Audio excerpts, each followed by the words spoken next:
안녕하세요. 그루머도만 윤경쌤입니다. 오늘의 영상은 바로바로 포트폴리오 작성하는 방법에 대해서 알아보도록 할 거예요. 이력서 및 자기소개서 아래에 사진만 툭툭 첨부한 포트폴리오와 이력서와는 별개로 정성껏 만들어 제출한 포트폴리오 중 어떤 미용사가 뽑힐 것 같나요? 또 내가 원장이라면 어떤 미용사를 뽑을 것 같나요? 당연 후자겠죠? 그만큼 포트폴리오는 면접 전 원장님과의 첫 인상이기 때문에 굉장히 정성껏 만들어 주셔야 합니다. 저는 3급 자격증을 가지고 가이컷 매장에 취업을 했었고요. 그때 취업했던 미용실 원장님께서 지금까지 이런 포트폴리오는 없었다. 이렇게 정성스럽게 만들어 온 사람은 없었다고 무한 칭찬을 해주셨습니다. 물론 제 포트폴리오가 정석이라고는 할 수 없어요. 그치만 포트폴리오의 피읍자도 모르시는 분들, 어떻게 만들어야 될지 모르겠어서 눈앞이 깜깜한 분들을 위해서는 조금이나마 도움이 되지 않을까 싶습니다.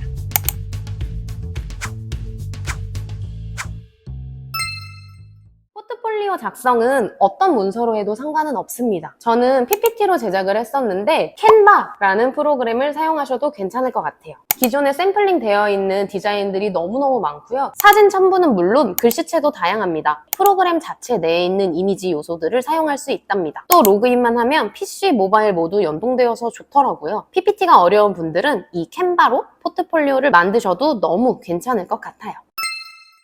제가 포트폴리오를 작성할 때 견종별로 나눈 큰 이유는 견종별로 특색 있는 미용 스타일이 있기 때문이에요. 예를 들면 비숑은 귀툭, 하이바, 포메는 곰돌이 컷, 물개 컷, 말티즈는 알머리 컷 같이 말이에요. 포트폴리오 작성 시 가장 중요한 건 보는 사람으로 하여금 보기엔 편한 것, 한눈에 깔끔하게 들어오는가 라고 생각합니다. 때문에 같은 견종끼리 묶었고요. 위쪽에는 견종과 미용 스타일을 적어 두었어요. 만약에 비숑 사진 나왔다가 포메 나왔다가 또 비숑 나왔다가 푸들 나왔다가 말티 나왔다가 푸들 나왔다가 이러면은 생각보다 많이 조잡스러운 느낌이 들지 않을까라는 생각이 조금 들더라고요. 도만쌤도 지금 제 포트폴리오를 이렇게 보고 있는데 참 열심히 살았다는 생각이 들고 감회가 참 새롭네요.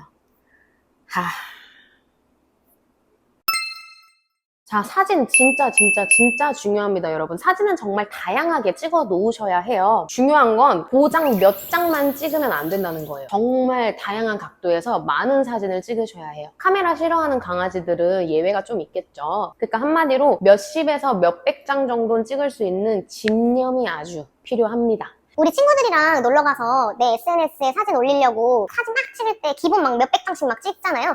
저만 그런가요? 다들 그러시죠? 아하. 근데 그 중에서도 겨우 한두 장 건질 때가 굉장히 많아요. 강아지들도 마찬가지예요. 강아지들도 몇십 장 찍으면 거기서 한 장, 두 장 던질 수 있답니다. 그럼 어떤 사진을 찍어야 하느냐? 먼저 미용하기 전 정면 사진, 서 있을 때의 옆면 사진, 얼굴만 확대해서 한 장을 찍어주고요. 그 다음에는 드라이하고 났을 때 정면 사진, 섰을 때의 옆모습, 얼굴 확대샷도 찍어주시고요. 마지막으로는 미용 후에 정면, 미용 후에 옆면, 얼굴 확대샷 이렇게 찍어주셔야 합니다. 뭐 그거와는 별개로 다리만 찍어주셔도 되시고요. 아니면 꼬리만 찍어주셔도 되시고 아니면 목욕했을 때 물 묻혀있는 상태의 얼굴을 찍어주셔도 되시고요. 위쪽에서 항공으로 백라인 보이게끔 찍어주시는 것도 좋아요. 물 묻혔을 때 찍는 이유는 조금 더 극대화되어 있는 효과를 줄 수 있고요. 그리고 드라이 했을 때의 사진을 꼭 찍으라고 말씀드리는 이유는 원장님이 보시기에 이 사람은 이 정도의 드라이 테크닉을 갖고 있다 라는 판단을 도와드릴 수 있기 때문이에요. 그러니까 한마디로 사진을 엄청 많이 찍으셔야 합니다.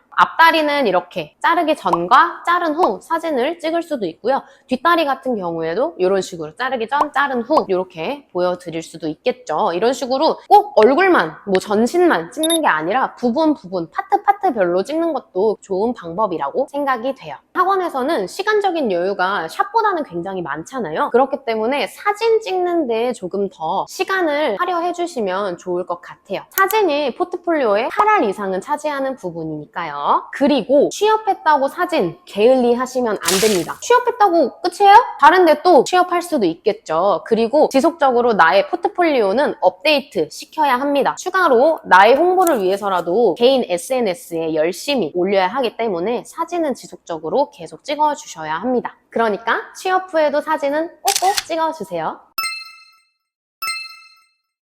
도만쌤의 포트폴리오를 보면 연필 그림이 있고 밑에 간략한 코멘트가 적혀 있는 게 보일 거예요. 일단 코멘트를 달아놓은 이유는 왜 이런 미용을 했을까? 라는 궁금증이 생기시기 전에 대응을 해주는 방법이라고 생각해 주시면 될 것 같습니다.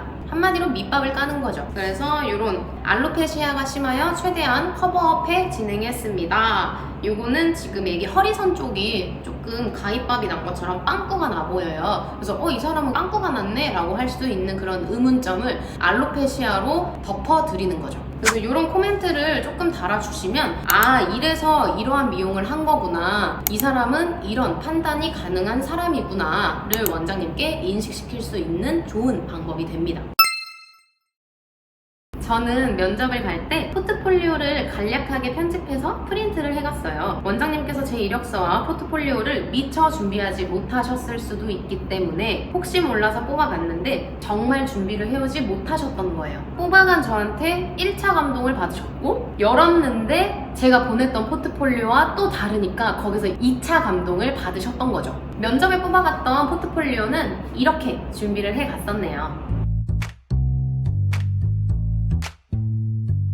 면접용 포트폴리오 첫 장에는 이 첫 장만 봐도 나를 어느 정도 파악하실 수 있게 나란 사람을 3가지 단어로 표현해봤어요. 애견 미용사는 청결도 중요시해야 되면서 보호자님과 살갑게 지내야 하기 때문에 그에 맞는 단어들로 이렇게 표현을 해봤고요.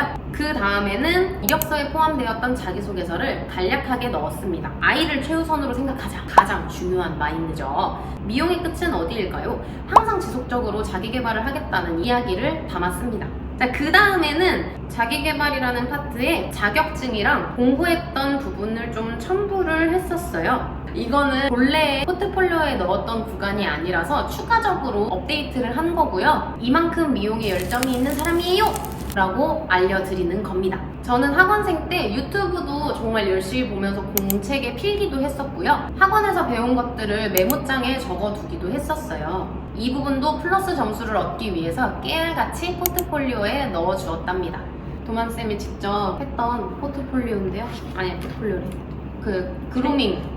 클리핑 했을 때 어떻게 잘 들어가야 하는지, 어디를 조심해야 하는지, 얼굴 커트 공부하는 방법도 유튜브 찾아서 이렇게 공부를 엄청 했었습니다. 그리고 미용 사진을 간략하게 견종별로 한 장씩만 첨부를 했습니다. 포트폴리오에 많은 사진을 첨부해서 원장님께 보내드리기도 했었고, 그리고 포트폴리오를 보냈던 시점부터 면접을 하기 전에 시점 그 기간 동안 여러 마리의 강아지를 또 다시 미용을 했었기 때문에 그 친구들 사진 업데이트 해야겠죠. 그래서 조금 더 색다른 아이들도 이렇게 미용을 했습니다를 보여드리기 위해서 한 번 더 미용 사진을 넣어드렸는데요. 마지막으로는 가장 중요한 포부와 계획을 넣었습니다. 우리 이력서, 자기소개서 작성할 때 가장 중요한 건 이 사람의 포부 그리고 이 사람의 계획이에요. 왜냐면 사실상 사장님들은 입사를 해서 이 사람이 지속적인 개발 가능성이 있는지, 이 사람이 계속 열정적으로 우리 샵을 위해서 일을 할 수 있는 사람인지 그걸 정말 중요하게 보고 뽑기 때문에 입사 후 포부와 계획은 잘 넣어주시면 좋습니다.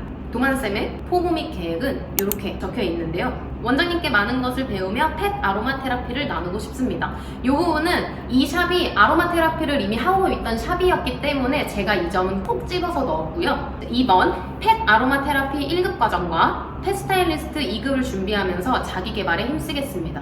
저는 지속적으로 계속 노력할 거라는 걸 보여드린 거죠. 그리고 꾸준한 자기 개발을 통해서 첫 필드지만 경력과도 같은 모습을 보여드리겠습니다. 저 사실 여기 처음 직장이에요. 근데 다른 경력들보다 제가 더 열심히 해서 경력들보다 더 나은 모습을 보여드릴게요 라는 자신감을 한번 투척시켜드리는 거죠. 이만큼 포부와 계획은 정말 중요한 원장님께 마지막으로 눈도장을 딱 찍을 수 있는 중요한 부분이지 않나 싶습니다.